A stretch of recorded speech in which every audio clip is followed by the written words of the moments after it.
Good evening students. Today we will start our next topic after tongue. इसके पहले टंग पढ़ चुके थे, आज स्टार्ट करेंगे टंग के बाद ओएसोफेगस। ठीक है, देखो जैसे सबसे पहले फूड कहाँ जाता है, माउथ में। तो माउथ में हमने दो चीज़ें पढ़ ली, टंग पढ़ ली और टीथ पढ़ लिए, दोनों पढ़ लिए। माउथ के अंदर सैलिवा होता है, एक तो टीथ, इसको भी पढ़ लिए, दूसरा टंग भी हम लोग पढ़ लिए। तो टीथ और टंग पढ़ लिए। अब पढ़ेंगे माउथ के बाद जो फूड जाता है गले में, जिसको तो गले में जो पाइप होता है इसको हम लोग कहते हैं ओएसोफेगस, या फिर इसी को हम लोग कहते हैं फूड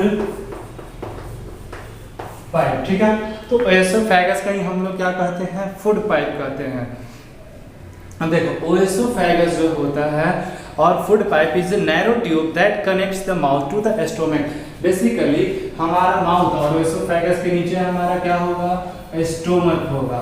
ठीक है, तो हमारे माउथ से स्टोमक को कनेक्ट करने के लिए जो नैरो ट्यूब होता है, इस नैरो ट्यूब को हम लोग क्या कहते हैं, ओएसोफेगस। नैरो मतलब पतला, एक पतला सा यहाँ पे गले का में ट्यूब होता है जिसको हम लोग फूड पाइप भी कहते हैं या फिर ओएसोफेगस भी लिखेंगे। The narrow tube which connects और joints mouth to stomach is known as oesophagus. तो वह नैरो ट्यूब, वह पतला नली जो हमारे माउथ को हमारे स्टोमक से जोड़ता है, उस ट्यूब को हम लोग क्या करते हैं, ओएसोफेगस कहते हैं। ठीक है, अब कहा था food is pushed down the stomach by the wave like movement called peristaltic movement. तो इसमें जो फूड होता है यहाँ से स्टोमक में जाता है, इसके जाने के लिए एक अलग तरह का मूवमेंट गति होता है जिसको हम लोग कहते हैं पेरिस्टाल्टिक मूवमेंट। ठीक है, पेरिस्टाल्टिक मूवमेंट। तो पेरिस्टाल्टिक मूवमेंट में क्या होता है ना, पेरिस्टाल्टिक मूवमेंट में ऐसे समझ लो, पहले जो हमारे जो फूड पाइप ओएसोफेगस के मसल्स होंगे, ऐसे एक ट्यूब समझ लो। अब इसमें कोई चीज को नीचे ले जाना है,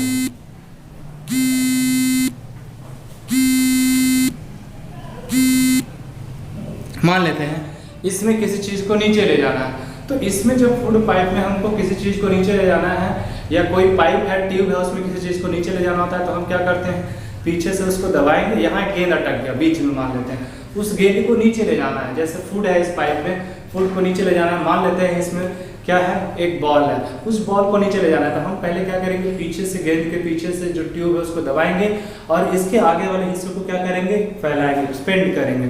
तो इसी तरह से हमारे ट्यूब का जो ओएसोफेगस होता है वह भी काम करता है। ठीक है, ऐसा ट्यूब है, तो ट्यूब में यहाँ पर जो फूड होगा ना, यहाँ पे मान लेते हैं फूड है, तो पीछे से यह कॉन्ट्रैक्ट होगा, पीछे से इसको दबाएगा, ऐसे हो जाएगा, कॉन्ट्रैक्ट होगा, और आगे से यह क्या होगा, ऐसे रिलैक्स होगा। तो यह रिलैक्स होगा, तो ये जब पीछे की तरफ होगा कि कहाँ मूव करेगा, नीचे। बार बार जब फूड आगे की तरफ मूव करेगा तो पहले क्या होगा, कॉन्ट्रैक्शन, फिर क्या होगा, रिलैक्सेशन होगा। ठीक है, पहले कॉन्ट्रैक्शन होगा और फिर रिलैक्सेशन होगा। तो यह रेगुलर कॉन्ट्रैक्शन और रिलैक्सेशन जो होता है, उसी से हमारा फूड कहाँ जाता है, माउथ से स्टोमक में। तो याद रखना ओएसोफेगस क्या होता है या फूड पाइप क्या होता है, तो वह narrow tube, the narrow tube that joints और connects our mouth to our stomach. हमारे माउथ से स्टोमक को कनेक्ट करने वाला जो नैरो ट्यूब है वह क्या कहलाता है, ओएसोफेगस कहलाता है, फूड पाइप कहलाता है। और उस फूड पाइप के अंदर जो फूड पार्टिकल्स होंगे कैसे मूव करेंगे, पेरिस्टाल्टिक मूवमेंट से। पेरिस्टाल्टिक मूवमेंट में क्या होता है, रेगुलर कॉन्ट्रैक्शन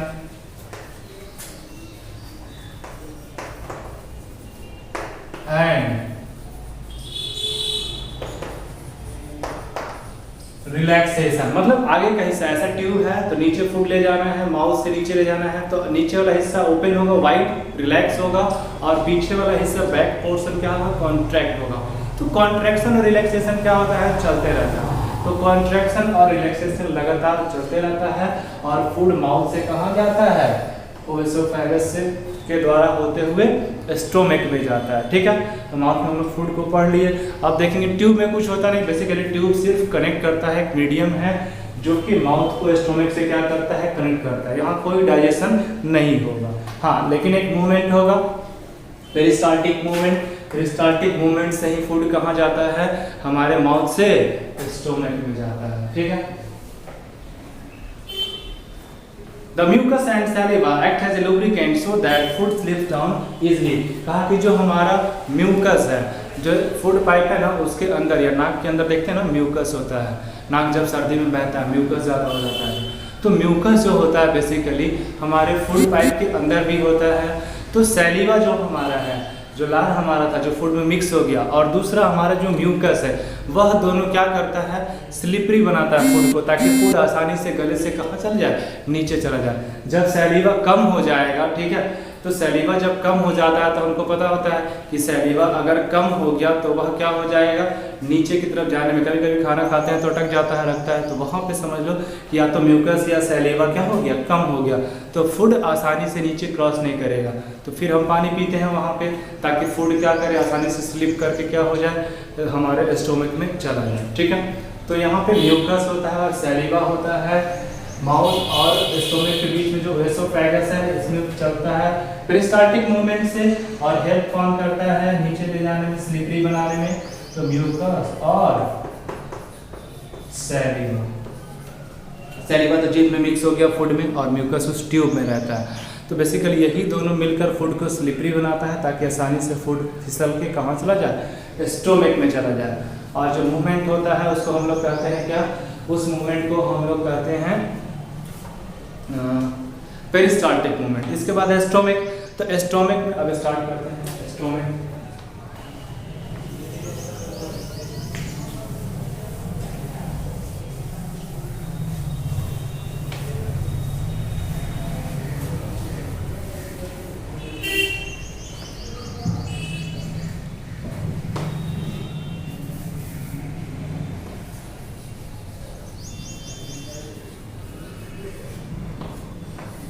ठीक है। Stomach, the stomach has a strong muscular wall. Stomach का जो वॉल होता है मसल्स का बना होता है। स्टोमक के अंदर जो हमारा एब्डोमेन है उसके अंदर स्टोमक है, उसमें जो वॉल्स होंगे बेसिकली वो कैसे होते हैं, स्ट्रॉन्ग मसल्स के बने होते हैं।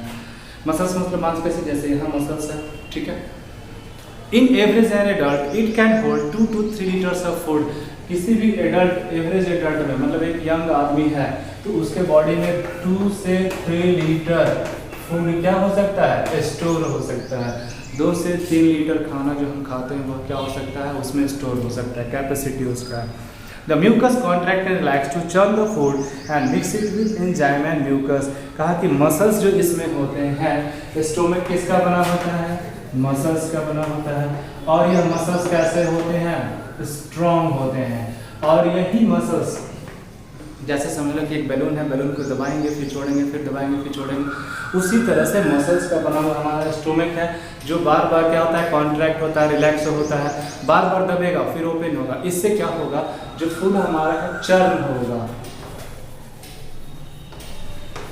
चर्न कैसे, दूध से क्या उसको बोलते हैं, मक्खन कैसे निकाल